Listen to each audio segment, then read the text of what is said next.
Good morning, everyone, and welcome to 15 by 30 Partner Edition. We're going to give it just another minute or two to let some more of our guests log in, and we'll look to get started probably in 3 minutes from now. So in the meantime, just kind of sit back, relax, enjoy the music, and we will be live with the program momentarily.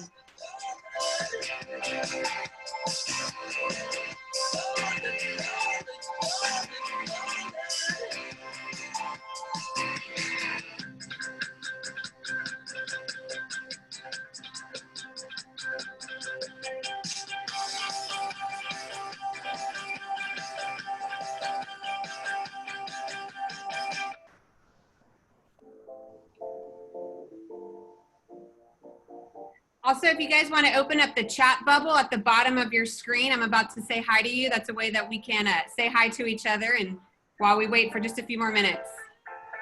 Feeling good. Hey, feeling good, like I should. Been in double walk around the neighborhood. Feeling blessed, never stressed. Got that sunshine on my Sunday best. Yeah, hey, every day can be a better day despite the challenge. All you gotta do is leave it better than you found it. It's gonna get difficult to stand, but hold your balance. I just say whatever, cause there is no way you'll found. Everyone falls down sometimes, but you just gotta know it'll all be fine. It's okay. It's okay. It's okay. Feeling good, like I should. Been in double walk around the neighborhood. Feeling blessed, never stressed.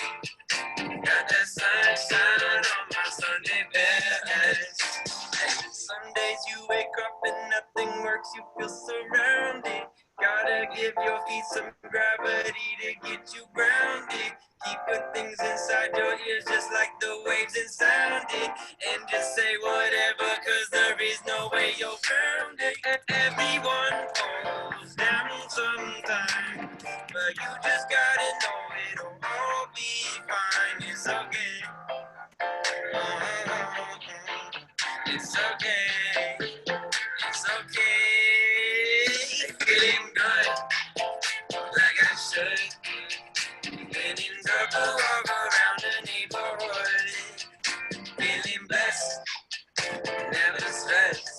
Got that sunshine on my Sunday best. Hey, feeling good, like I should. Been in double walk around the neighborhood. Feeling blessed, never stressed. Got that sunshine on my Sunday best. Awesome. I hope you guys enjoyed some of that intro music while we allowed some of our guests to continue to log in. Good morning, Platinum Top 50 Austin. Happy Thursday. Thank y'all so much for joining us for 15 by 30 Partner Edition. I have seen the slides that our presenters have been working to put together, and you guys are in store for an array of content, which I think is one of the things that makes this program so special. So a quick overview of the format. Each one of our presenters is going to have 15 slides that they'll presenting at 30 seconds each. And there's an automatic advancement on those slides. So that means every presentation is 7.5 minutes. They don't have control of when it advances. It will auto advance on them. And so it just makes for a really fun way to deliver and receive information. And you know, we wanted to do this because our partners are a wealth of information in their own right. They are CEOs, executives, visionaries, entrepreneurs, leaders. And so they have a wealth of information to share. And so we are super excited to give them the opportunity to do that. I want to run through real quick housekeeping, the way for you as the user to have the best user experience. And so what you're going to do is kind of scroll over to the top, and you'll see where it says view options. See, we're giving you a little look. And at the very bottom, it says side by side. And so that way you'll see the slide presented side by side with our presenter. And we just feel like that's probably the best user experience. And then you can opt to fit to window at the top. So that's kind of a bit of housekeeping there. We have businesses, leaders, entrepreneurs, CEOs, all of our great companies and partners. You can see here, Austin Title, Chesmar Homes, Simply Sold Home Renovation, Total Pro Flooring, Supreme Lending, Independence Title, Southstar Bank, Meritage Homes, and 1836 Property Management, all here to present to you today. So, all right, we have a jam-packed program.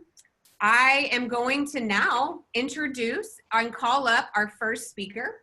So titled, How to Not Lose Your Shirt When Remodeling.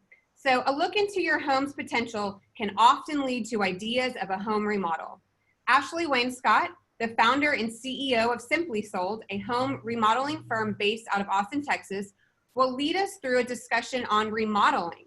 After 7 years, Ashley's firm has elevated more than 1,400 homes, garnering rave reviews and a trusted reputation.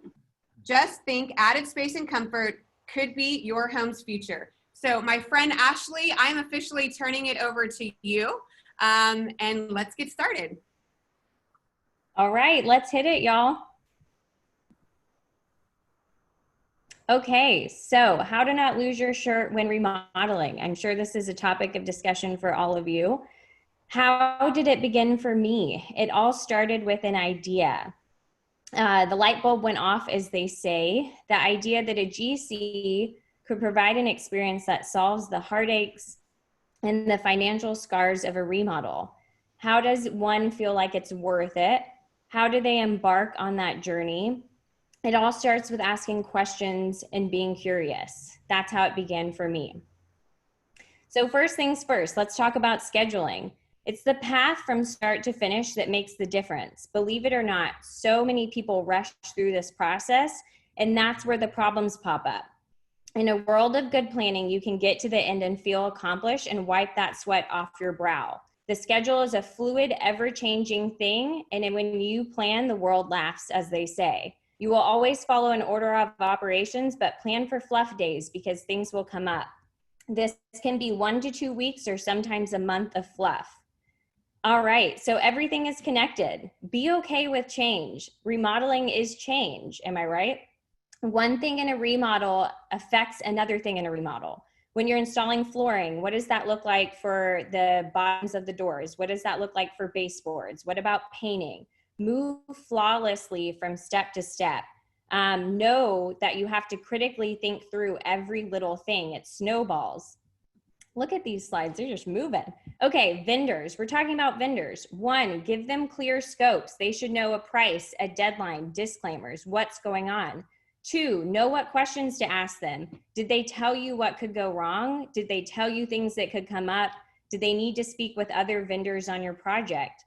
You want to use specialists who know what they're good at.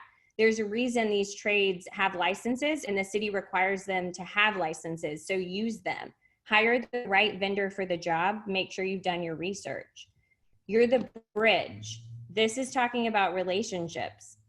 Always be ready to listen. I know it's easy to jump down someone's throat in a high stress situation, but remodeling can feel like you're drinking from a fire hose, and you don't necessarily want others to feel your wrath. You're a bridge between the vendor and the goal. So communication is everything, and all parties should be educated on possible outcomes to allow you to stand on solid ground. Remember, those vendor relationships are key. Financials and change orders. So always look to include a 10 to 20% contingency depending on the condition of the home when remodeling. Roughly 90% of change orders come up after demo, which involves electrical, HVAC, plumbing, and framing. Whatever a vendor tells you, add cushion to be safe. You want to create a spreadsheet when you're not a professional remodeler. Create a spreadsheet and list out every little item that you're going to pay for, one for labor and one for materials. Keep track of who you've paid and know that you can negotiate with vendors. Monopoly. Think of it like an order of operations. You want to move around the track and follow this in order to keep your life simple. Go to the City of Austin website and follow their inspection schedule. That is your process. Know the big items must follow that order, but the cosmetic items can be flexible, such as flooring and painting. Know your process and know that you need to schedule weeks out in advance. If you're not thinking weeks out, you're already behind. This is a slide I love. When it rains, man, does it pour. There will be things that come up in the remodel process that you did not plan for because you're not Superman. You can't see through the walls. These are things that can get out of control. HVAC, electrical, plumbing, and structural, and foundation. The roof is pretty straightforward. HVAC is pretty straightforward. And a lot of things you can know ahead of time as far as inspections. Permits. So let's hammer down on permits. You need a budget for this, and you need to know this will add time to your schedule. The thing is there's no exact planning with the city. It's up to their discretion. You also budget this 10 to 20% contingency we talked about for things that the city might find that aren't up to code. Know that in order to pull a permit, you're going to need additional documentation such as renderings, stamped structural letters, surveys, or tree surveys. It can get stuck in the review process if you don't submit it right the first time, which will only cause further delays. So this was just a fun picture, but let's talk about rooms to upgrade. You and I both know the master bath and the kitchen are the way to invest your money.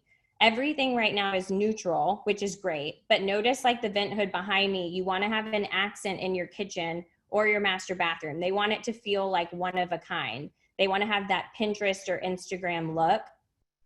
So let's talk about what you could roughly be spending or what clients could be. People spend anywhere from $30,000 to $40,000 on a gut kitchen remodel, just on an average home. It could go upwards of $50,000 to $65,000, depending on if they're changing the layout. You could also be spending anywhere from $25,000 to $35,000 on a master remodel. So let's talk about aesthetics and materials. Tile is tile, quartz countertops are quartz countertops. You're typically spending more based on the brand and based on demand at the time being. So just know you can spend less on materials than what you think. Know that you're not alone in this process. This poor little tree is so alone, but you're not alone. When you're hiring a GC, or if you're being a GC, that's a different story. But if you're hiring a GC, things you need to know, they need to be consulting with you. They need to be giving you options, educating you, acting with your best interest, managing vendor scopes, managing the timeline, inspections, checking for quality, and providing solutions. Remember that. Hard rules and legalities. I am not a lawyer by any means, but I am going to share with you some valuable insights. One, protect yourself. It's called the CYA policy, as some of us would know. Do they have general liability insurance? Is it valid? You need a contract and an airtight plan. Do you have their driver's license and no personal information about them? Be aware of your rights and lien releases because they can put a lien on your home if you don't pay them. So this is the light bulb we looked at in the beginning. This is when it turns into more than just an idea. This is a functional space. So things to kind of summarize. Get creative on how to stay within budget, negotiate with vendors. Don't get carried away on remodel costs. Tile is tile, like I said. Write everything down. Take note of everything. Keep your running to-dos. Stay 5 steps ahead. Stay 1 to 2 weeks in advance as far as scheduling. Get ready for your project to start, and get your materials ready way ahead of time, because that's one of the things you can control, and there's very few. So to wrap it all up, when you look back at this process, you want to think back and ask yourself, was it worth it? And the answer to be yes. It is a full-time job, but get curious, because you can learn a lot in this process. The end. The end. Ashley, that was awesome. And yeah, change orders, gosh, just be ready for that word if you're remodeling. And so how great to have that budget up front. Thank you so much, Ashley. Okay, second presentation, Campfire Title Tales. Title insurance is an integral part of buying real estate. Gather around, my friends, as we listen to Kara tell Campfire Title Tales. Kara McGregor is a native Austinite and Senior Vice President of Business Development for Independence Title. She has been a part of an effort that grew Independence Title from a fledgling startup in 2005 to the largest homegrown title company in the state of Texas. Kara, you are campside right now. I love it. And I am going to turn this presentation over to you now, my friend. Hey, everybody. Thank you, Amber, and good morning, guys. Let's do this. So I'm a native Austinite of several generations, and I got my first job in the title business almost 25 years ago. Title insurance can really be this deep dive into history and houses and how people live, and I've turned into a total geek about it. I have two campfire title stories for you today. Like all good scary stories, they are true. All the details here are in the public record if you know where to look. So, watching for my next slide. All right, the first story is the ghost of reverter clauses past. Reverter clauses past. This story begins in 1917 when William Gilman Bell formed the North Austin Realty Company. He had his eye on land north of the Austin city limits above 45th Street. It was risky because the elite development known as Hyde Park, immediately to the south, had foundered. Hyde Park was just too far away from town, if you can believe that. Hyde Park was conceived as a luxury suburban destination for wealthy Austinites. It originally had large lots, a small lake for boating, a large pavilion for orchestras, brass bands, and dancing. It had a dedicated trolley car that connected it to downtown, but mostly the wealthy did not come. And in 1917, Hyde Park's future was uncertain, if you can believe that. So we're going to go back to William Bell. The land he wanted was platted as the Highlands subdivision. If you see on the map, way up there in the white circle, it's a rural suburb that he saw as a starter home community for an emerging Austin middle class. He made a risky purchase of 160 lots for $30,000. It's about the equivalent of $680,000 today if you invested maybe somewhere east of, say, Wahlberg. Way out there. It was way out there in the day. Now, the reverter clause was a limitation on the purchase of this property that would haunt it for life. The reverter clause banned the production or sale of spirituous, vinous, or malt liquors on the property. You see it there in the document. It's more than just a restriction. The gotcha is that ownership of the property will revert to the previous owners if the heirs or their heirs, if the new owners violate this clause at any time in the future, anytime in the future. Before you ask, that blacked out redacted portion has some language I don't even really want to look at that prohibited the sale of lots to persons of, quote, African descent. The Fair Housing Act of 1968 invalidated those provisions across the nation at long last. It's, of course, foundational to the principles we abide by in real estate. However, the prohibition against alcohol in that reverter clause still stands. Like it or not, liquor stores are not a protected class. So from here on, we're going to focus on 4706 Duval. It's one of the Highlands lots.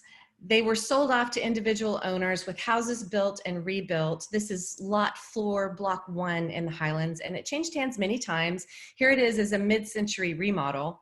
It was foreclosed on in 1989, sold at auction, and then sold to its current owners in 2017.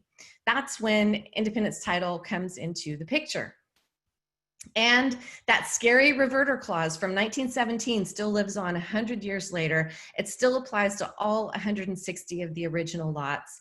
In fact, the heirs of the original owners, the Bell family, sold their reversionary interest in 1963 for $50 to Walter and Charles Winlett. They are brothers from a family of real estate investors. Interestingly enough, their grandfather, Carl, was a competitor of William Bell, the original developer. It all comes around.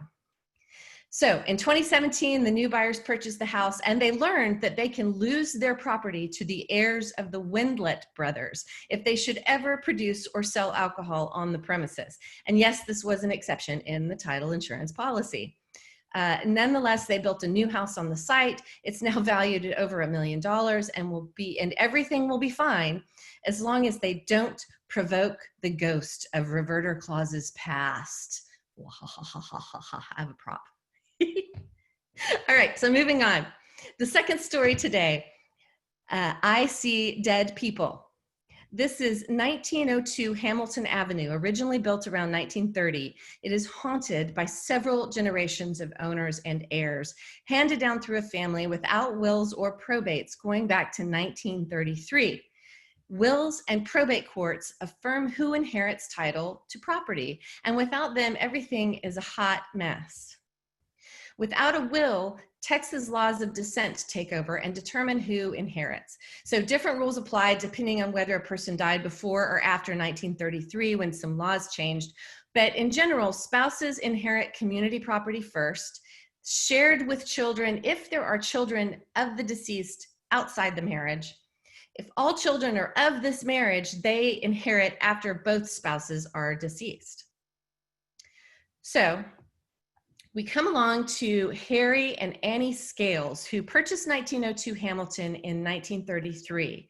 This was the most current deed of record when Independence Title receded a contract on the property in 2015. Harry and Annie had 8 children. They passed away in 1973 and 1982, leaving no debts and no wills. The term is called dying intestate, which I find to be a really awkward word. But the 8 children scattered all over the US. Some of them had spouses, some of them did not. On Harry's death, each of the children had a 1/8 interest of the property per Texas laws of descent. 7 of the 8 children were deceased by the time the property was under contract. Most of them had no wills, and 2 of them had no heirs. All of this information was gathered by tracking down anyone who had direct knowledge of the family. And some of the family knew things that others didn't, which is, of course, the case for all families. A few of these folks have an internet footprint, and I really got to like them doing this research.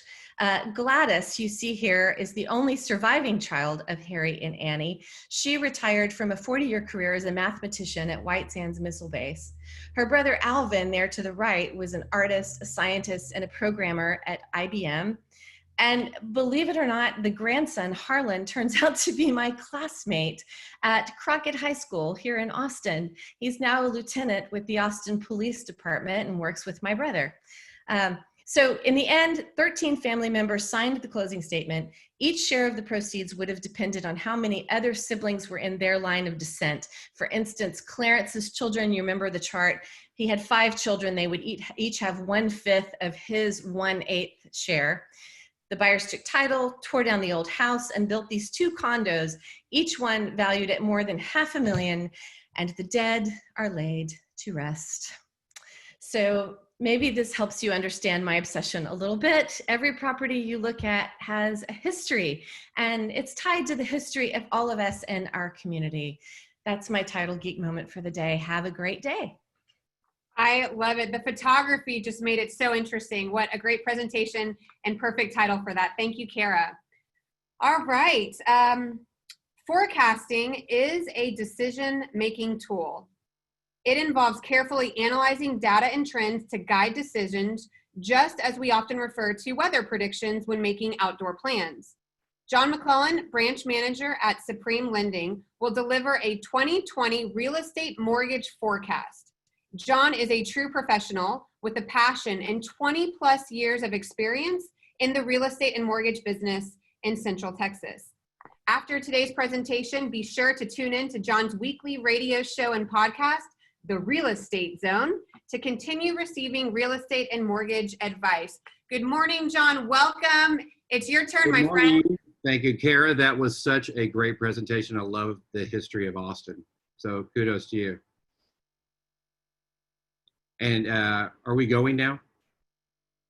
All right, there we go. All right, we started the slides. Well, everybody, thanks for coming today. I'm going to give a 7.5-minute real estate mortgage forecast. This is typically about an hour and a half, so I'm going to really condense it down. We've been going through a lot of things and a lot of ups and downs lately in our business and in our lives lately. One of the quotes that really means something to me is, everything in my life that I didn't want to do has gotten to me where I am today. So just remember that when you're going through hardships, those are the things that make you stronger, make you do better. And we're going to be talking about some of the ups and downs and the volatility and all the things we've been dealing with over the last 5 months.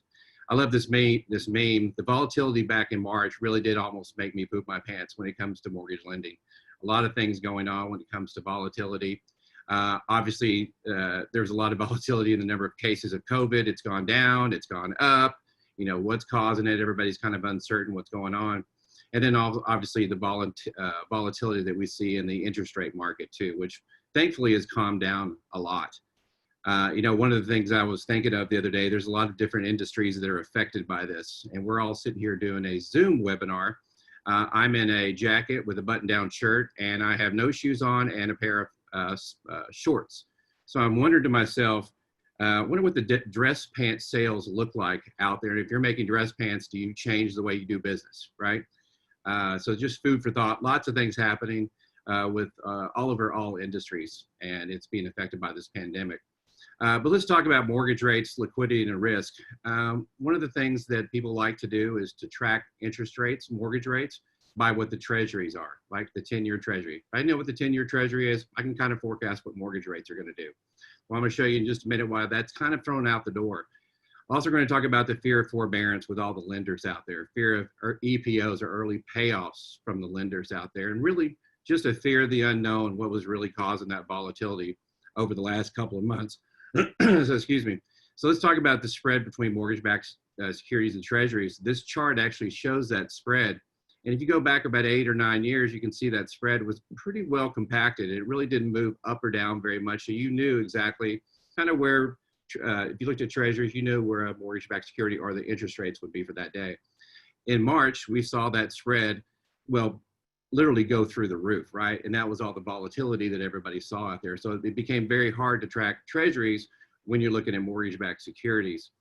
You know, what everybody may not remember is this downward trend in interest rates actually started before the coronavirus scare at the end of February, beginning of March. It actually happened and started around the 31st of December of this last year. There was some escalation with China and the trade talks. Some things happened in Iran that people don't even remember now because of everything that's gone on. But we have seen some really big moves in mortgage-backed securities for the lower over those times. Now, why is everybody here listening to this? This is one of my favorite acronyms, is this, THIS. And we're all salesmen at the core, right? And salespeople. One of the first things you want to do is you want to develop trust with your client, right? Before you sell them. You want to trust, you want to hear what they have to say, you got to infer what they want, and then at the end you sell. So developing trust, well, that's very easy. You just get a lot of industry information and you develop that person's trust, but never put sell first. If you put sell first, it's SHI, whatever, not this. All right, let's look at mortgage-backed securities over the last, well, since March. Back in March, we had a couple of days where we saw 400 basis point swings on mortgage-backed securities. This is when you saw a lot of the lenders out there tighten their credit guidelines, jumbo loans for some lenders going away, bond loans going away for some lenders. Some of the big banks changing their credit score requirements to 700. As you can see, as we're moving right and in time, closer to where we are now, that is the last 3 months since the beginning of April. We've really seen the volatility go away, which is great news. Investors hate volatility. And the longer we're more stable like this, the more you're going to see other banks open it up with additional jumbo products, maybe lowering some credit score requirements on their FHA loans or Ginnie Mae loans. So this is all good news. If you were superimpose when the Fed's buying on those green candlesticks, it almost would coincide directly. So the Fed's actually helping us out. Now, one of the things I did want to show you too is this is a chart from the Great Recession we had 10 years ago. And this is initial jobless claims. That's a huge spike that you're seeing back in the Great Recession on initial jobless claims. And as everybody remembers from back then, that was a pretty big jolt to the economy and what was going on. Big spike. But on the next slide I have coming up is going to put in perspective about what's actually really been going on the last couple of months. So on the left, that box is that big spike we looked at a few minutes ago. And on the right is the current spike that we're dealing with right now. So as a reminder, jobs drive the housing market, right? If you don't have a job, you're not going to buy a house. If you don't have consumer confidence, you're not going to buy a house. So these jobs reports do matter. Now, this is nationwide. The good news is locally, it's not as bad as it is nationwide. We live in Austin, Texas. Not to say we are special, but we're not different. This is a Austin unemployment rate. So those spikes are the recession back in 2001 and then the 2008. And then you see the unemployment rate here in the Austin area just recently. Obviously another huge spike comparatively to what we had before. The good news is the law of supply and demand is in full force here in the Austin area. Although we are seeing less listings available for sale out there, the number of pendings have really accelerated. And we're going to talk about that here in just a minute. And let's look at, let's put it all in perspective. This is a chart I put together from information from the Texas A&M Real Estate Center. Back in 2004, we had 1.4 million people living in the Austin area. That year, there was 116,000 listings in the Austin area. You fast forward to 2019, 600,000 people more living here. But last year, there was only about 88,000 listings in the Austin MLS. So 600,000 people more, yet we had less listings. Supply and demand, that's why we're seeing prices go up. This chart is something we put together ourselves. It shows the actives to pending ratio, the ratio being the green bar. And we've actually here in the Austin area over the last couple of weeks have seen the ratio of listings to pendings actually go negative. So if you look in the whole Austin MLS, single family homes up only, the number of pending sales has outpaced the number of active listings for sale. So if people ask you, is it still going to appreciate? Absolutely, it is. So one last projection, and wow, this does go fast. Everybody shakes hands. I've taught my kids to shake your hand, look you in the eye and shake a hand. So in the current environment we live in right now, how are you going to change? Is it disrespectful to shake somebody's hand now? Or is it respectful to shake somebody's hand right now? That's probably a big question we're all going to be asking ourselves. So anyway, everybody stay safe, stay strong, and be happy you live in Austin, Texas. No doubt. Thank you so much, John, for sharing your information, and certainly 20 years experience. We all have a lot to learn. So thank you so much for that. Okay, so the next presentation is titled How You Treat People Today is How You Will Be Remembered. And I love that topic.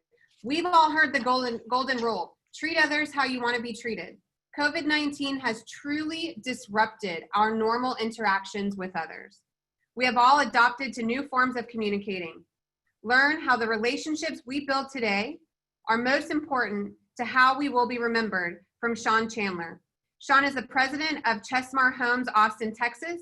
He values that Chesmar Homes keeps it simple with the focus on the people and giving back whenever possible. And that is so true. I know that to be true from your culture, Sean. So welcome this morning. It looks like you're dialing in maybe from somewhere cold, I hope, but I'm going to let you take it away, my friend.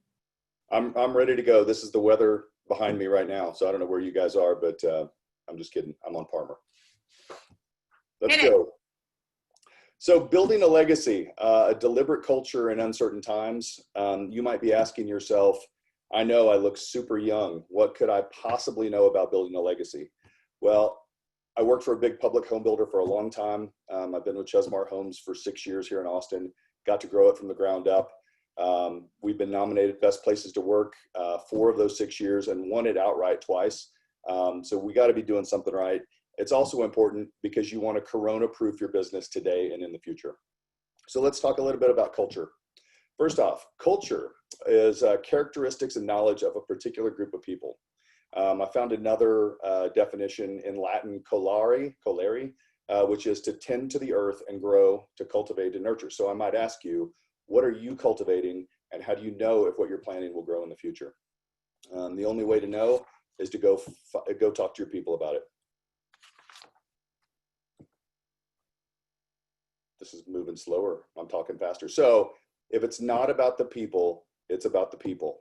A lot of people will talk about policies and procedures. They'll talk about, them personally. I can tell you when people ask me why we're successful, with Sean, it's your vision. It's not. It's all the people in this room. This is before our last corporate meeting, year-end meeting. I love and I care about all the people in this picture. If you don't, you got the wrong folks. First, recruiting. You can't ever find great people if you're not recruiting. You have to be doing it every day, all the time. When you're at the grocery store, you're at church, you're at a restaurant, your brain has to be tied into, am I going to run into the next great person that's going to help me build this business? You want to be the place they want to call home. You ought to ask yourself, why you? Great people can work anywhere they want. So why are they going to pick you? And when I hear no good people, I think you're not working hard enough to go out and find them. Next, don't drink the Kool-Aid. Number one is, anyone that knows history knows that drinking the Kool-Aid has a really bad connotation. I hear that a lot about culture. I don't want people to come here and drink the Kool-Aid. I use the bubbling cauldron analogy a lot, mainly because when you add somebody in or you take somebody out, the culture changes. It ebbs and it flows all the time. It has to be better today than yesterday. And it's a moving target. And that's a good thing because it allows you to remain nimble. So when you talk about culture and you talk about people, something that comes up a lot is, who is this the best thing for, right? When you're hiring somebody, you're typically thinking about your business. Oh, this person's going to be a great, adversary or great help in this certain part of the business I want to grow. I think you need to change your mindset to if it's best for them or not. I can tell you a good story about we were having a conversation one time about people that were coming and leaving. And one of my people said, well, if I leave, Sean's not going to fight for you. And I said, well, who am I fighting? I'm fighting you. If I've helped you grow and you've found this better opportunity for you, then I'm going to pat you on the back and I'm going to shake your hand. I'm going to wish you well. This leads to growth, both internally and externally. So the internal growth is you're growing your people all the time. I ask you, what do you want to be when you grow up? And you should be asking your people the same thing. From an external perspective, how is your company going to be perceived? And this thing goes fast. So now you have the right people. What do? Let's pretend that you spent all this time recruiting. You got these great people. Now what does your business do? And what do you do outside of this? The first thing is you got to think big. You have to empower your people to manage and run parts of the business that you can't run. In order for you to grow up to be something bigger and faster and stronger, they have to also. So you got to give them big things, big tasks. I like this picture of these little kids. That's kind of how we are here.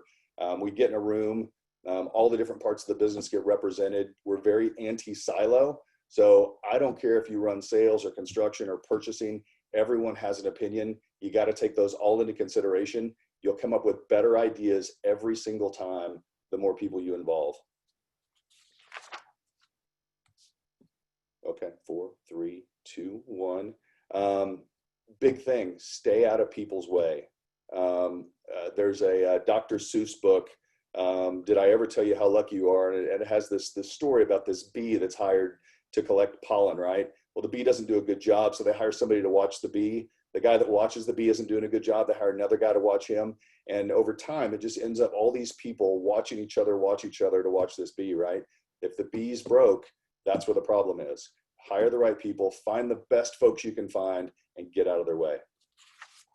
So what if they want your job? There was a time in my career when I was a lot younger man where I would never hire strong people because I didn't want them to unseat me. I hope now that I have 5 or 10 people in my organization that want to become the division president of this division.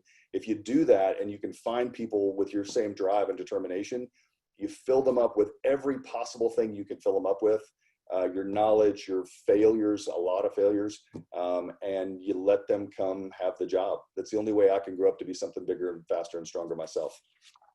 So what's the downside to all this? The downside is that people leave. If you're really finding great folks and you're training them up, they're going to, unfortunately, find opportunities. I say unfortunately because they leave, but it's fortunate for them. You have to be comfortable with being uncomfortable, because change is uncomfortable, and it's the only way you know you're growing, right? So when somebody comes to me and they say, hey, I got this opportunity to be the vice president of this other deal, man, I love that. I've always wanted to be the family tree of home building. Wouldn't that be cool if we grew all these great minds and great leaders, and they all went other places and helped other people grow, and then you're just building on the legacy that you started. So, ta-da, what have you done? If you don't like Baby Yoda, you probably got a problem. But you have this great organization. You have people that want to be here, that contribute to the better good. And now you're getting unsolicited requests for people coming to you. So what does that mean for you? Number one, you have more business than you can handle, because people in the industry understand that you set yourself apart, you set a high standard, and that people that do business with you should expect that as well. So you have more business than you can ever handle. Your treasured staff, I like to call them, they're growing. And then maybe you get to do some other fun stuff like philanthropy, right? So you're not focusing in the business, you're focusing on bigger things than that. To whom much is given, much is required, and we should give back when we can. The last thing is you get to retire young. You get to retire young, and hopefully you've helped all these other people build businesses, build careers, build families, build lives, and it just grows on itself through time. So in a really uncertain time, I hope the Corona thing has made you look at your business like I looked at mine. And I said, what if this thing lasted a long time? What can I hang my hat on? And it's a legacy for the future. Thank you. Fantastic presentation, Sean. I'll just echo some of what you said. Recently, I was having a conversation with my executive business coach, and I asked him the question, how do you help your team reach their highest and best? And the answer was simple. Have you asked them, where do you see yourself in 5 years? How can I help you get there? And I never have. And I think that is a great point that builds on your conversation about building up your team. So just like mamas, we raise our kids to leave us. You build up your team knowing that they might leave you too. So awesome presentation. Okay, Josh Williams. Looking for long-term success? Workplace culture is the key ingredient. By developing a culture, you are also defining the character and the personality of your organization. So true. Josh Williams is the president of Austin Title, a role he has served for the past 6 years. Josh's career path has led him through various sales roles, which started in real estate and came full circle to the other side of the table when he joined Alamo Title, now Austin Title, 16 years ago. The people at Austin Title are their greatest asset. Josh, if you want to unmute yourself, oh, I just did it for you. All right, friend, it is your turn, so welcome. Hey, Amber, thank you so much. I'm glad to be here. Give me just a second, because when we did that, my deal, there we go.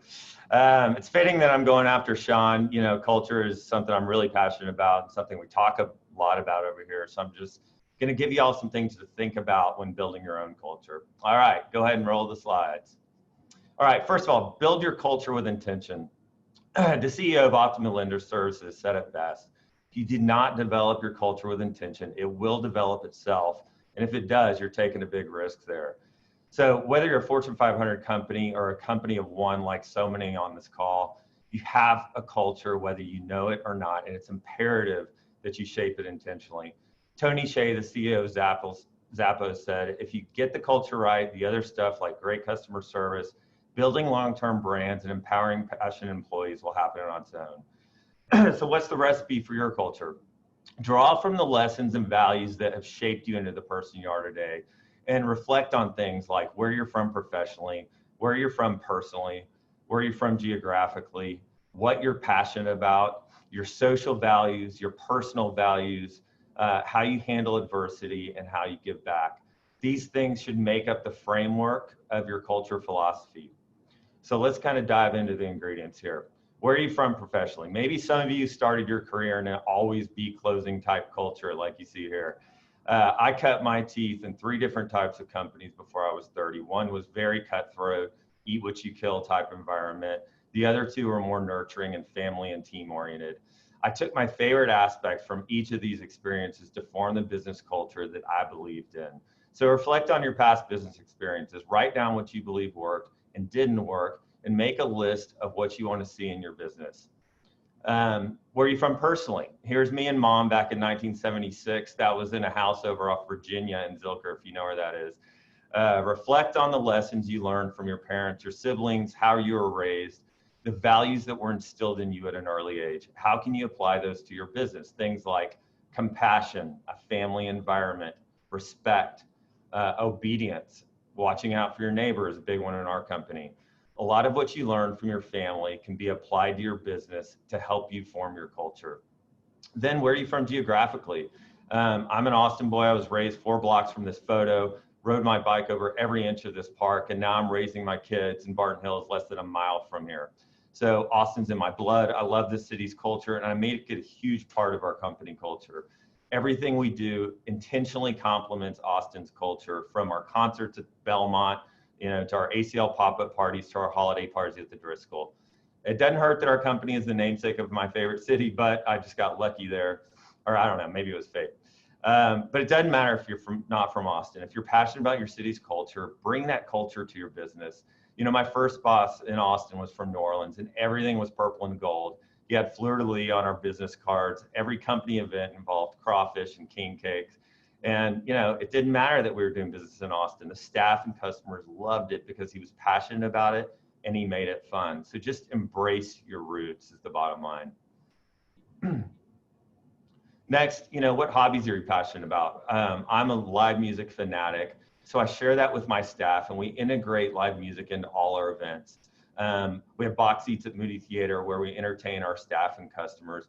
It also, again, kind of helps fit our namesake, being the live music capital of the world. But as long as you're passionate about it and you find ways to integrate it into your business, it will work. I have a client whose passion is baseball, and their office is covered in baseball memorabilia. Even though I'm more of like a college football guy, I love going to their offices and looking through all their stuff. Social values. What are your social values? Reflect on them, write them down. Try to limit it to 5. Your social values are things like charity, civil rights, community, the arts, diversity, education, entertainment, right to express, health and well-being. That's a big one in Austin, something we integrate a lot into our culture. The environment, tradition, spirituality. There are many more, and I can share a list with you to help you choose from. Next, define your personal values. Again, reflect on them, write them down, try to limit them to 5. Your personal values are things like accountability, communication, competence, creativity, decisiveness, faith, gratitude, honor, money, power, tolerance. Again, I'll share a list with you, but determine what you value and write them down. Next, take all the values developed from where you came from professionally, personally, geographically, your passions, your social values, your personal values, and combine them to form 5 core values. Use this as the framework for your culture. Share it, preach it, and live it. Rohan Dredge said, values determine culture, culture determines behavior, and behavior determines your outcomes. Your actions also shape your culture, so they have to mirror your core values, or what you preach will not be what you teach. So celebrate your successes and do it often. This is so important to your company's culture. And don't forget the administrative assistants. When it comes to your company's culture, they're just as important as your producers. We host awards dinners throughout the year, and every employee is invited, and every position is eligible for awards, not just the producers. It's just so important. You can't forget about your support staff, and you have to reward your people often. How do you handle adversity? This could not be more relevant today. Everyone's watching you, your employees, your customers. You have to view times of adversity as opportunities to show who you and your company are. The circumstances are often grim, but how you handle them can literally set the course for your business for a long time. For example, the companies who have adopted COVID quickly and promoted their best practices stand out and have done really well. Those who haven't, some are suffering. And I want to take a second to commend my fellow service providers out there for a job well done in this area. Give back. This is so important for your business culture. Central Texas Food Bank has been our preferred charity for the past 4 years. We volunteer as a company monthly, and we invite our customers to volunteer with us. We're actually currently doing a food drive during COVID. If you want to donate, go to our Facebook page. Decide which charity you're passionate about and get your company involved, and get involved personally. You know, I started my own nonprofit called Austin Vibe Tribe to support local musicians because that's what I'm passionate about, but do the same with something you're passionate about. Love your people. You know, the individuals who make up your organization are your strongest asset, period. It's imperative that you check in with them often face to face, ask what you can do for them, celebrate and reward their successes, remind them of your core values. And, you know, internal recruiting is just as important, if not more important, than outside recruiting.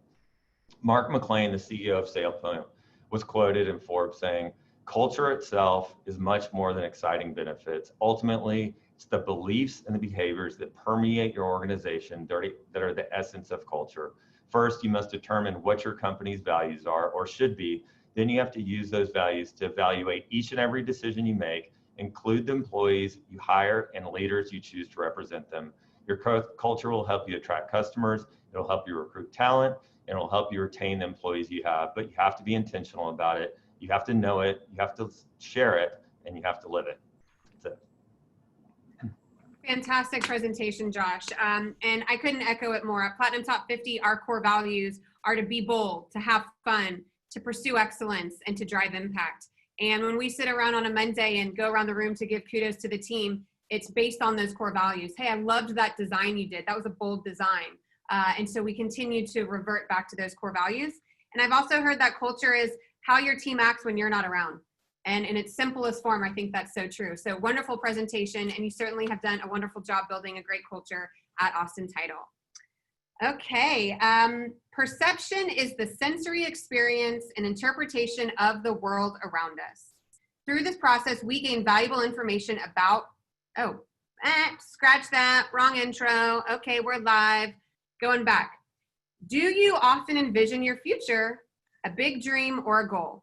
Creating a life plan can help identify the small steps and develop a strategy to attain the big things in life. Jim Trungale is mortgage production manager and senior loan officer at South Star Bank. In his role, Jim leads the secondary market lending division as the bank expanded its mortgage team across the greater Austin market.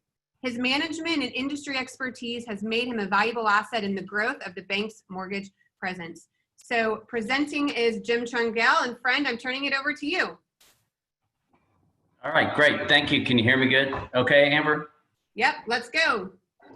Okay, let's go. So today I appreciate being part of this great event. First of all, it's just a real honor to contribute and join these other great panelists. What I wanted to talk about is this concept of creating a life plan. I show you a picture here of my family and really what my plan is built around. This is my wife and my children, Jackson and Crosby, and my wife Heather. After we went on the polar bear dive, on New Year's Day. All of us may have participated in some different coaching and training over the years, and I'm going to share with you some information that I learned at an event from a business coach, as far as how to build a more happy life and a successful business, and how to be a better leader and a better person, really, in general. And so the concept that they brought to me is this idea of a life plan. And with a life plan, the idea really begins with the end. The first step in creating your life plan is to begin at the end, your own funeral. While it can be uncomfortable to think about your own mortality, it's a reality we all must face, and a challenging exercise that can give us some much needed perspective about our life and what's important to us. By engaging both your mind and heart, you can create a life plan that has the pull power to require you to change how you think, feel, and act.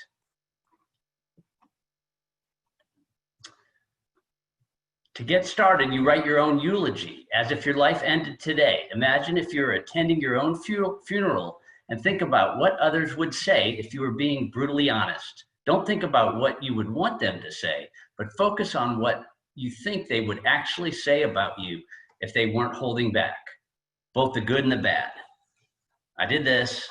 It's really quite an exercise when you think about these things. And the idea is that no matter what you write on the previous page, the good news is that you're still alive, that there's still time to determine the legacy you'll leave behind. Knowing where things stand today, now we turn our attention to how we would want those in our lives to remember us someday in the future. Identify the groups of people in your life that you impact or influence. Examples include spouse, siblings, children, clients, teammates, parents. List the groups you want to be remembered by in the left-hand column and of the table of the following page. You don't need to include every example provided, but make this list personal. On the right-hand side, describe how you want to be remembered by each group. One way is to use the sentence format, I want to remember. Be specific and make each statement as compelling as you can so that it engages your mind and heart. No one has enough time to focus on everything. If you want to lead a life of significance and impact, you must identify which areas of your life are most important to you. It kind of goes back to what Josh was saying with core values. We call these, in this concept, we call these areas your life accounts. These are the areas you identify where you want to intentionally invest your time and energy to increase your net worth in each area. Remember that these are the areas that are important to you, not to your boss, spouse, friends, or the rest of the world. They will serve as the foundation of your life plan. So they must truly be important and meaningful to you. You identify the accounts, you list your accounts, then you arrange the accounts in a priority order. They're all important, obviously, but they encourage you to put them in order so you really know you can rank these accounts. Finally, you write each account at the top of the page of the life plan account in the order that you listed them. Now is the time when you get clear on what you want for each account you've identified to be part of your life plan. As part of this process, you will identify your purpose in each account, get a clear vision for what you want this account to look like, take inventory of where you are today, determine clear commitments, actions as you will take in each account. These accounts will serve as a blueprint for your life plan and allow you to chart your course from where you are today to where you want to be in the future.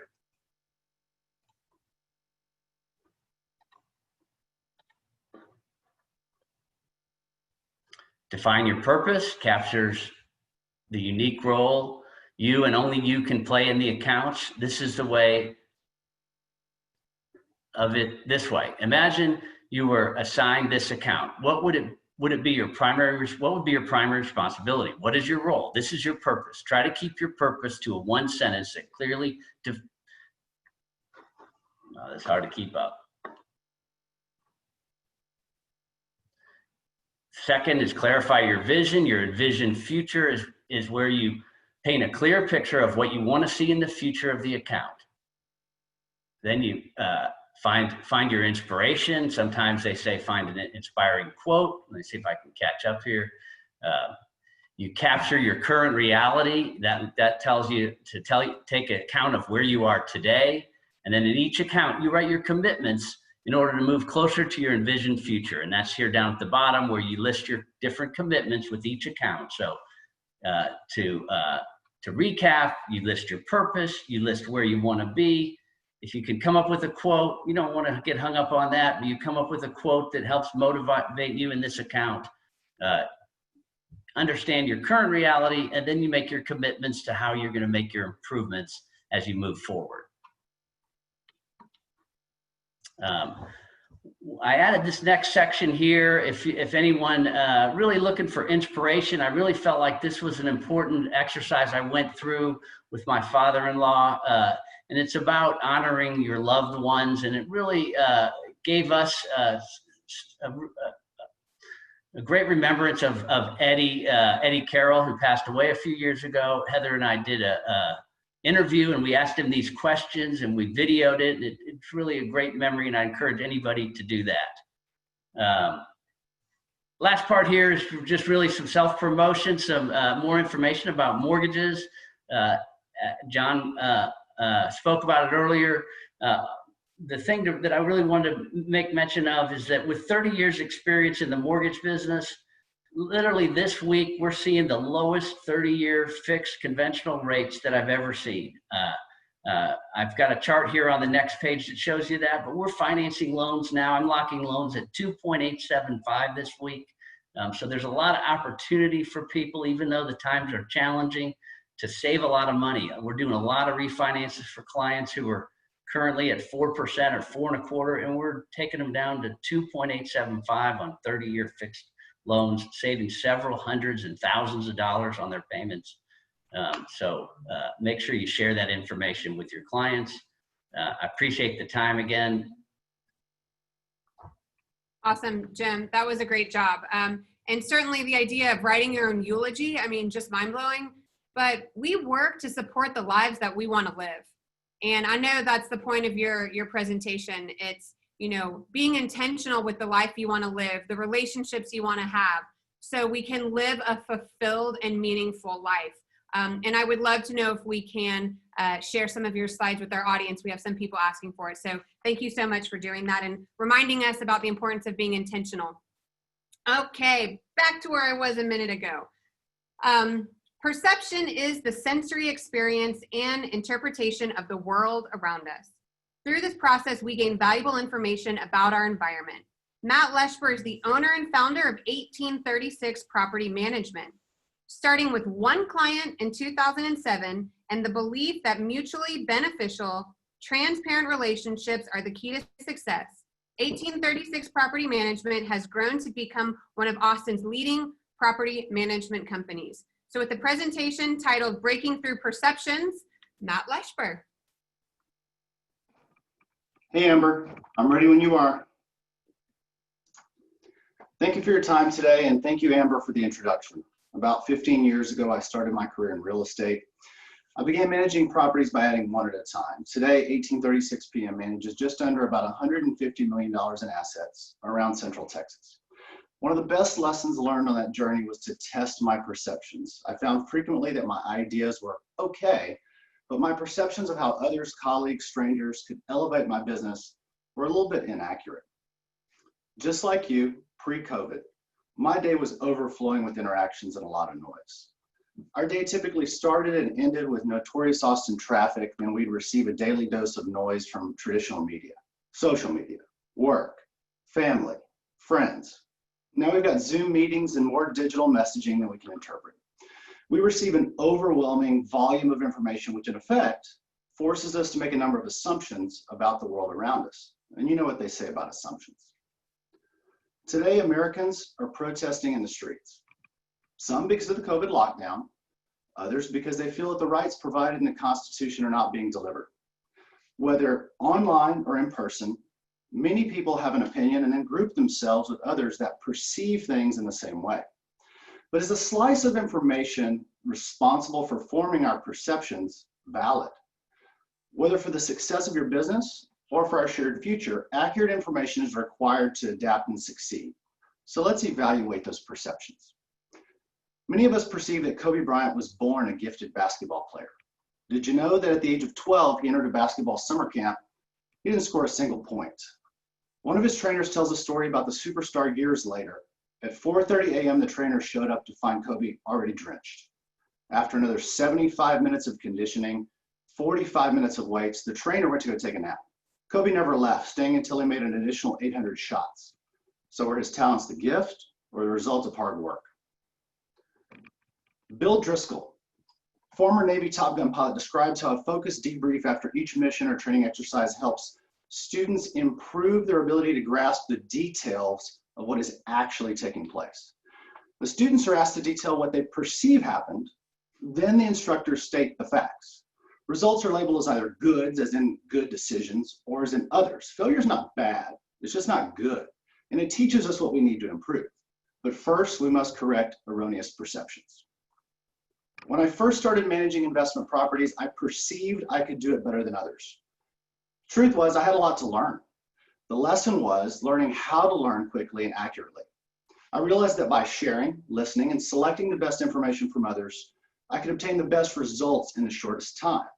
How many of you guys have physically traveled to collaborate with your PT50 counterparts in San Antonio to share best practices? Perceptions about your peers' knowledge could be reducing your success. If someone told us tomorrow that we were to lose the use of our arms, legs, our perception about the future would be bleak. I don't know about you, but I perceive painting to be very difficult. Here are two paintings. One is a Cézanne worth about $250 million. The other, an artist, painted using only his mouth to hold the brush. He's been a quadriplegic for about 40 years as a result of an accident in his use. Which one of these paintings was completed by someone who perceived themselves as limited? A few short months ago, 2020 started with a bang. The next message was that a new virus might kill us. Then we were told we'd be okay, but we could kill others. Lastly, just wear a mask and go on. My grandmother always said, life goes on. Odds are you will live to see another day and get to complain about Austin traffic all over again. So let's not perceive our demise just yet. Humans are the most adaptive species on Earth. We will navigate this crisis if we monitor our perceptions and adapt. Many of us have heard the term stranger danger. Apparently today that perception includes immigrants. Did you know that immigrants are more likely than native-born Americans to have advanced degrees? 40% of Fortune 500 companies are founded by immigrants. But my favorite fact here is actually the irony that this comes from George W.'s presidential library. Yates said strangers are just friends we haven't met yet, or in your case, clients. Almost 15% of the US population consists of immigrants. Most people simply want a better life and to live in peace. Did you know that Nate Boyer, a UT football alum, former Green Beret, was the person who originally suggested kneeling to Colin Kaepernick, specifically so it would not be disrespectful? Regardless of our perceptions about Colin, it's his constitutional right to protest peacefully and to take a knee. Goodell, commissioner of the NFL, said, we were wrong for not listening to NFL players earlier and encourage all to speak out. Who do we perceive to be more patriotic today? The motto of the U.S. Army Special Forces is to free the oppressed. Yet today we are deploying our troops at home, not to free our people from oppression, but to suppress their right to the freedom of speech, or of the press, or of the right of the people to peaceably assemble and to petition the government for a redress of grievances. We're told via a couple mainstream media sources that this show of force is to establish law and order. We've seen this before. The image on the right is Kent State, 1970. We perceive that in the land of the free, hard work equals success. The 14th Amendment states all persons born or naturalized in the U.S. are citizens of the U.S.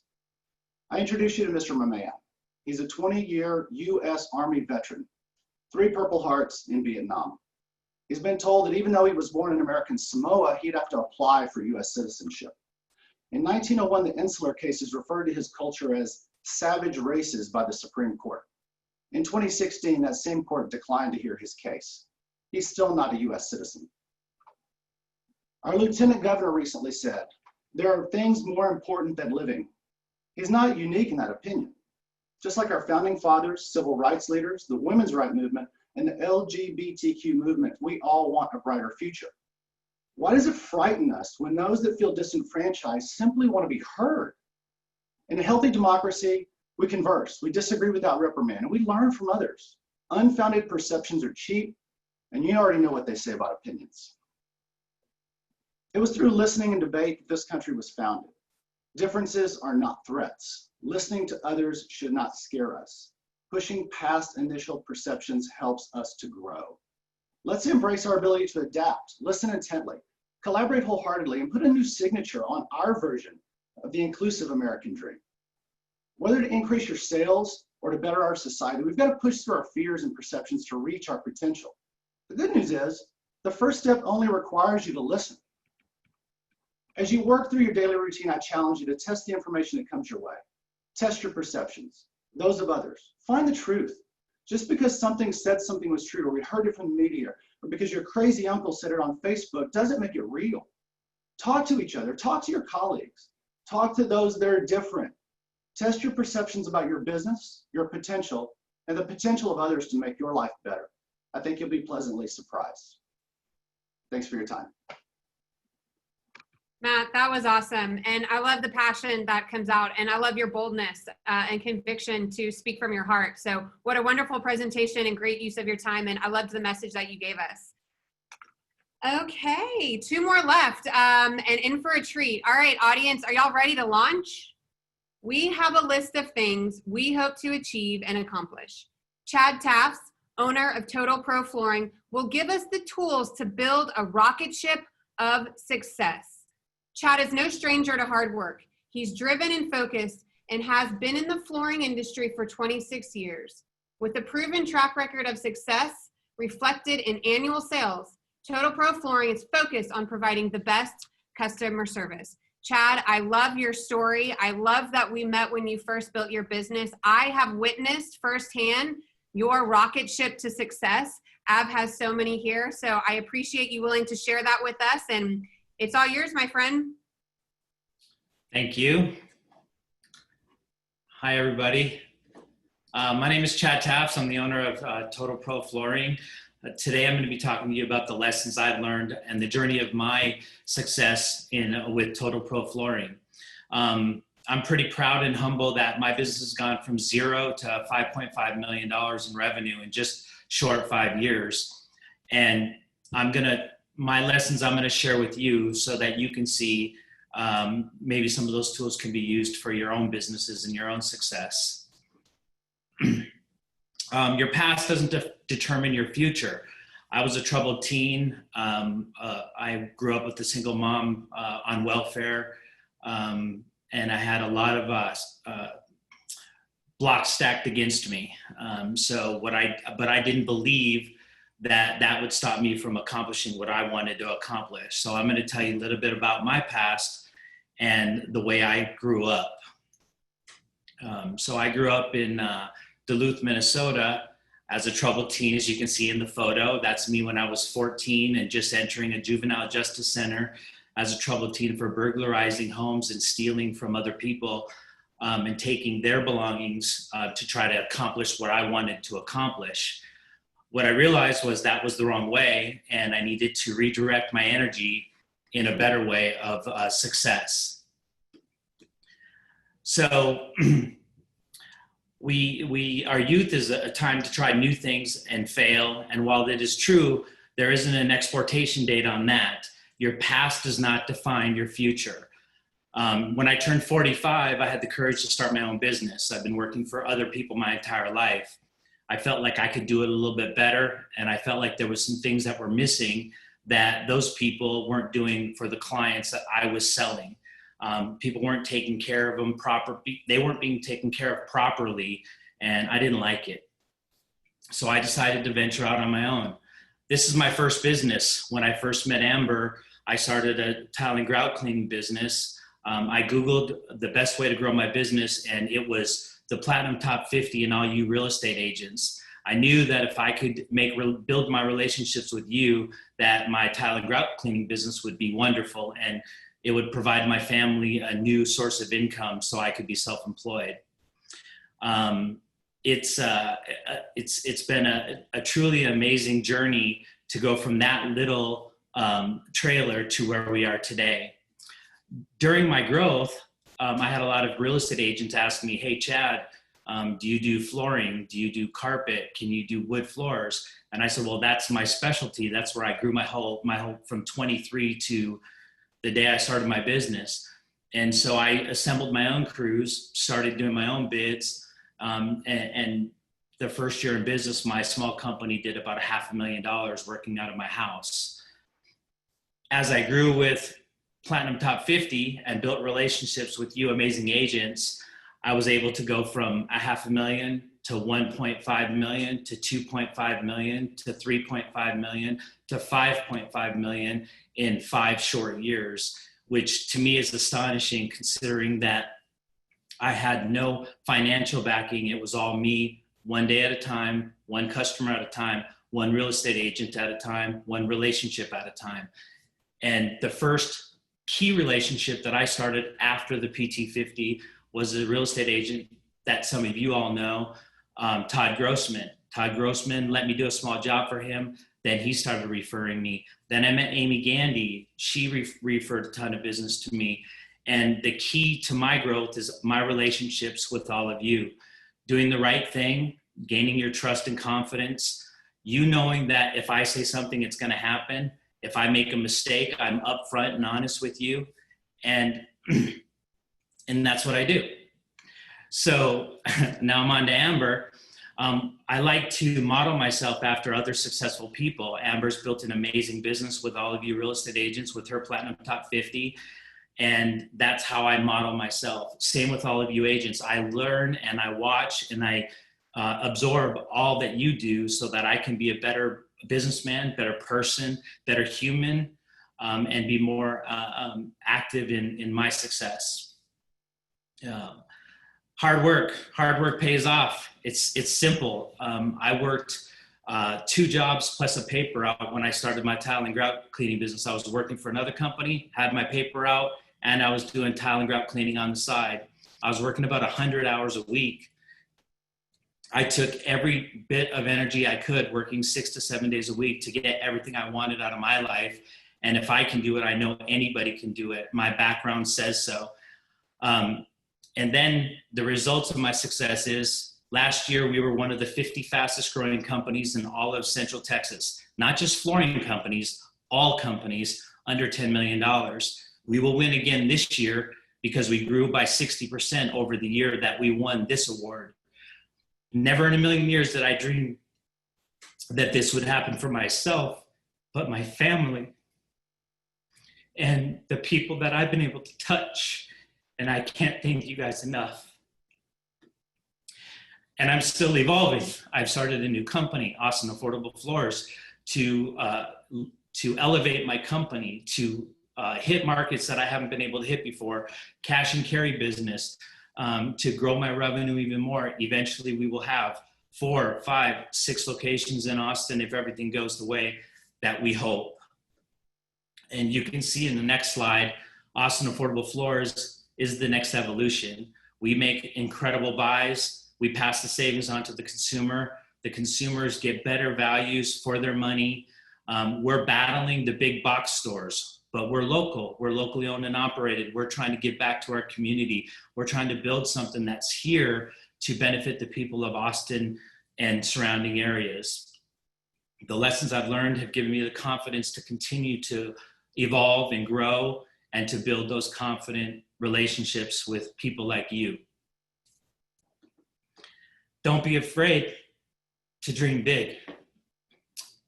There's no dream too big in your life. You have to be willing to dream big in order to succeed.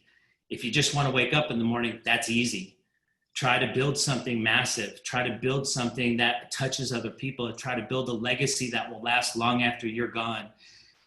That's what we're trying to do for my family. I have 2 of my boys working with me. They are seeing me day to day be successful. We choose to go to the moon in this decade and to do other things, not because they're easy, but because they are hard. John F. Kennedy. Winning isn't easy. Winning is hard. Being successful is hard.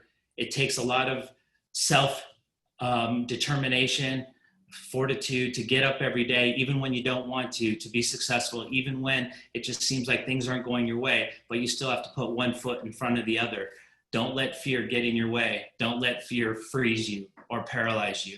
Thank you. Yay, Chad, awesome. I love it. I love your story.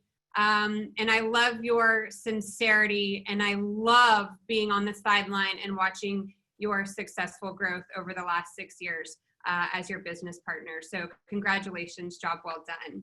All right, audience, it is our last presentation for the day. Again, as promised, just a wealth of information. That's why I love this format so much.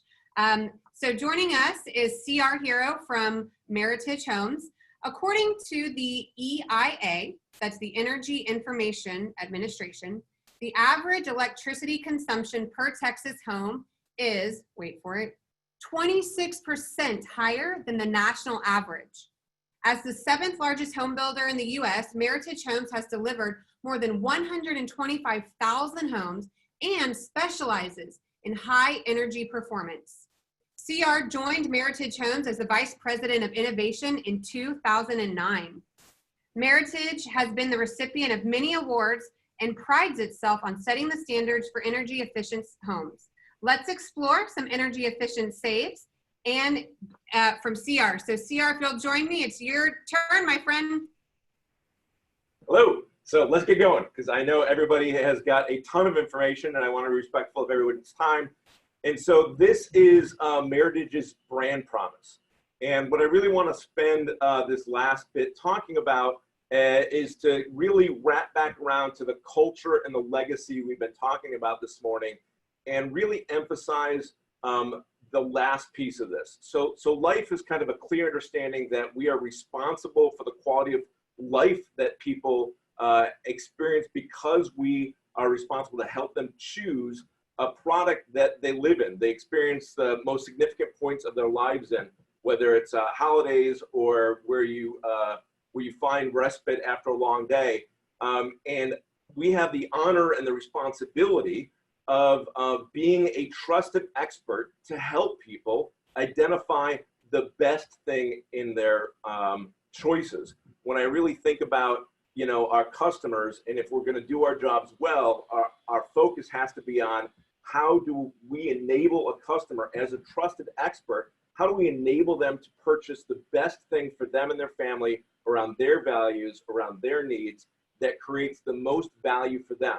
It's selfish in a way, because those happy customers are the biggest source of referrals for us, but it's also one of the key responsibilities in our industry to create value, because as our industry evolves and as technology continues to progress, we can't just be about MLS services. We have to be about understanding our consumers and how they drive additional value. And so in our value statement, Life Built Better, the key piece here is, what does better mean? You know, the 3 rules of real estate: location, design, and price are the sorts that a customer brings to you as needs. These are the things that meet my needs as a buyer. But I want to challenge all of us that isn't how people actually buy the home. And this is a picture in Target of the toothpaste aisle. And I actually have my back against the other wall, and I can't get it off, because there's another 20 feet on either side of this picture of nothing but toothpaste. And it's why people who sell commodities really struggle, because ultimately that's a bunch of crushed limestone with a flavor in it, and you're basing your market share and your consumer selection based on branding. And often one of the challenges we have is that if we're not careful, homes can accidentally devolve into that same process, that we're just meeting location, design, and price. And at the end of the day, we're not helping consumers differentiate good, better, and best. And as the experts whose job it is to help people find the best for them and their families, one of the things that I'm a strong advocate for is the responsibility to know more about homes than just location, price, and design. How do we differentiate homes? And this is the way I think about a lot of our jobs. So if there's 10,000 homes in the MLS in the marketplace, the location reduces those 10,000 down to the 2,000 in the right zip code. And then price, right, people can afford this much, but don't want to afford any more, reduces those 2,000 to 200, and design takes those down to 20. But you only choose one. And so the question is after you've sorted from 10,000 down to 20, what are our consumers looking for to drive that last decision? And so when you look at the history of asking consumers, what do they care about? The big walk-in closets and the great rooms and the double sinks in the kitchens and the big islands, what we've also seen is a push towards better function, right? Low E windows, Energy Star rated appliances, Energy Star rated windows. What buyers are saying is, once a house meets my needs, I want the best home for the lifestyle that I live within. And if you really distill that down, look at how consumers are pushing for energy efficient homes as a big differentiator. And in Austin, It's never been more significant in that marketplace because it's such a progressive city that people expect more than in some other parts of the country. They're looking to not only get more for their family, but to emulate in their lifestyle their own personal values. So when we talk about culture and legacy, we also have to be aware of our customers' culture and legacy to drive value. And it doesn't have to be complicated. You don't have to have a PhD in environmental engineering. Customers want simple things. They want the benefit that these features derive. They want reduced operating costs. They want healthier environments, and that's never been more important in the marketplace. They want to feel good about their purchase, that they're a part of the solution, they're being responsible in the marketplace, that they're driving their own culture and their own legacy, and you're a valued partner in that. And just for the statistics, look at how common it is in the marketplace. And these are national, they're even stronger in Austin, where they would purposely want to be able to find an energy efficient home over a conventionally built home, a more thoughtfully designed and engineered home. And that correlates strongly with protecting their family, that energy efficiency and the things that go into making a home work better also protect the family and the health and the comfort and the durability of that home. So what we're really talking about is quality.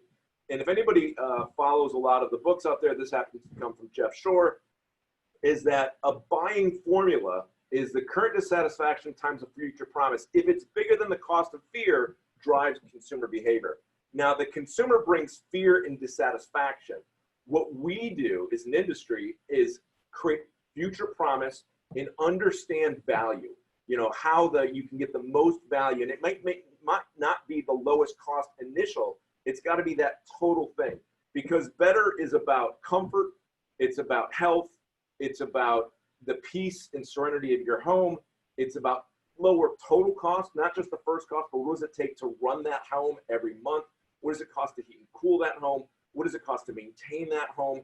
And really, as a builder, we fully understand that there's a responsibility to do more than just what the code requires, but to meet the consumer in their pursuit for better. And this really is the answer to my question is ultimately all of us are designed to allow consumers to achieve this simple satisfaction and confidence that they found a home that takes care of them. It reduces their stress and enables them to live that better life with their family. And it's the reason homes exist. And it's such a wonderful opportunity and responsibility for all of us to really participate in that life built better, that we are a big part of the quality of people's lives. That quality of life exists in this built environment, and the way that homes are built and the thoughtfulness that went into how the windows were installed and the insulation and how they were updated, how they were designed, all impact the quality of the life of people that live in the homes we help them. And so our responsibility, what I'm advocating for, is that our job is more than just location, design, and price. It's about helping consumers find better. Thank you very much. Fantastic. I love it. I love it. Guys, we timed this out perfectly. To my presenters, thank y'all for taking the time to put together thoughtful presentations. Thanks for taking the time to put together these great slides. To our audience, thank y'all so much for joining in, for tuning in, for continuing to support this online model that we've transitioned to together. And I just want to wish everyone a great Thursday and hope that you have a wonderful weekend heading into it. So we hope to see you offline soon. When that is, we don't know. But in the meantime, let's stay connected this way. So thanks, everyone. Take care, and bye from Platinum Top 50.